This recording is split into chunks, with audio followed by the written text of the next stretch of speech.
Japanese Prime Minister Sanae Takaichi arrives in South Korea on Tuesday for a two-day visit that will include summit talks with President Lee Jae-myung in the central city of Andong.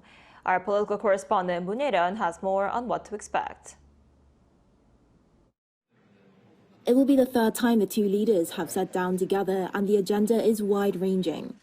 The meeting is the latest in a series of reciprocal visits the two sides have been building since they first met on the sidelines of last October's APEC summit in Gyeongju, where they agreed to pursue regular high-level diplomacy.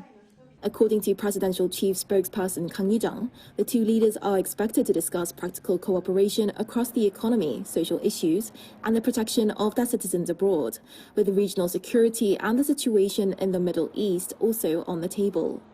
Analysts say the summit is less about any single headline agenda and more about sustaining the momentum the two sides have already built.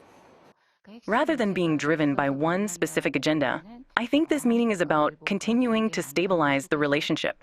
And within that, issues like energy security and supply chain resilience could come up as areas where the two countries find it relatively easy to cooperate.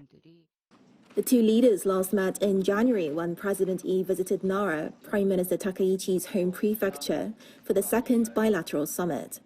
President Lee said the two sides agreed to deepen cooperation on economic security, science and technology, and international norms, and to continue working-level talks on artificial intelligence and intellectual property.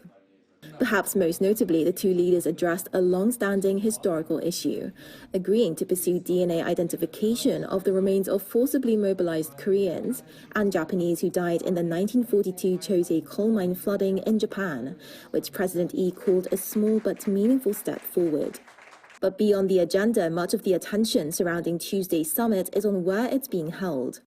Andong is President Lee's hometown, and as this marks the first time the leaders of the two countries have exchanged visits to each other's hometowns, the Blue House described it as a meaningful opportunity to deepen the bond of trust between them. For Andong, long regarded as the spiritual heartland of Korean traditional culture, the summit also carries local significance, with residents drawing comparisons to Queen Elizabeth II's visit in 1999, which brought a lasting boost in tourism. Moon Hye-ryeon, ArirangNews.